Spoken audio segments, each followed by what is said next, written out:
Okay. I would like to say something before the mayor leaves, too. Oh, sure, ma'am. Okay. My name is Hana Stith, and I'm a dinosaur around town. And also, I irritate quite a few people, but that's okay, because it's the truth.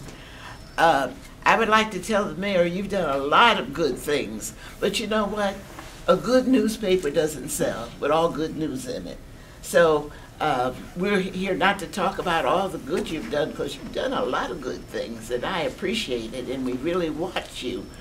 But you've always watched me. that's right. So we're just here to point out the things that we need to work on and fix. So that's why we have the negative here today.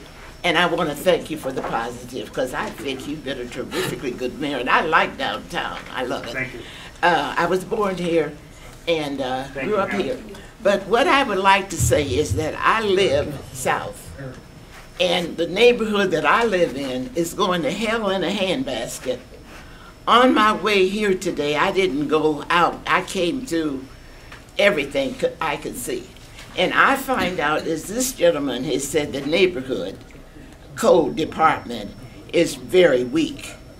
And that's one of the things that I would really like for you to look into, because for 3 years I have fought a junkyard that has increased.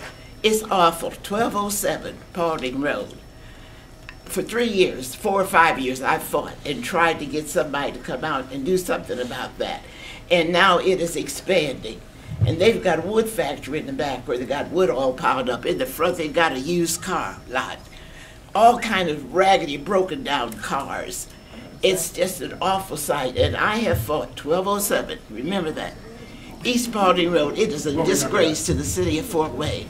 Also, 1022 Pettit, they've been parking cars up in the yard. I think now it's a Section 8. On the corner of Belmont and Smith, everybody needs to go there because you can't get through. The man that lives in that house has about 6 or 7 trucks and parked in his backyard. He has them on the street. You can hardly get through. I have spoken to the neighborhood. They came to our association meeting. The corner of Belmont and Smith is a disgrace to the city of Fort Wayne. I go through and I look at all the used cars in people's yards. One house, 6, 7, 8 cars to one house.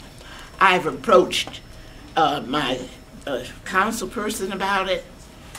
They say to me, I've approached everybody that I thought was an authority about this, and nothing has been done, and it still increases. And that brings down the value of our properties. My home will be 50 years old this year. It's only been 55 years ago that the city of Fort Wayne would give a black person a loan for a house. The first bank in the city of Fort Wayne to give a black person a loan for a house was People's Trust. They gave them one. We went in with First Federal, and we were the first group of black people to get new homes, and we were so proud. Now, a lot of those people have died, and Section 8 people are moving into it. Our end of town looks terrible. And I think neighborhood code has a lot to do with it. We had one inspector, his last name was Cap. Mr. Cap tore that place up and did an excellent job. Now we got people in there afraid to do their job. And our neighborhood is disgraceful. One of the problems that we have, and I don't want to take time away from the other gentleman, Hannah, one of the problems that we have is property tax caps. I don't know how many of you are familiar with those, but they froze our property tax about 8 years ago. The state legislature did. As a result, we don't get any more property tax than what we get now. As a result, the city of Fort Wayne loses about $12 to $15 million a year.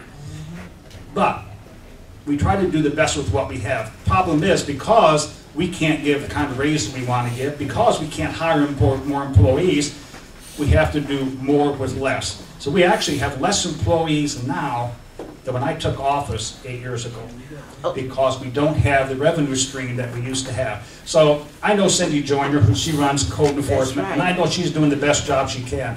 Fortunately, this is being taped, Hannah, so now I know the addresses that you just gave me. I'll turn those over to her on Monday. All right, and the thing that I would like to say is this: if you only have a few, those few could work a little harder and do a better job. Because a lot of times they're sitting places in restaurants instead of out working on the job that they should be working on. And I don't care how much money you say we don't have anymore. Use what you do have to the best of the ability, because our neighborhood just looks terrible. I'm really embarrassed because once we were in the paper and we had open house, and you should see all the junk and stuff. And if you don't have laws to cover a certain thing, you need to make a law to cover it.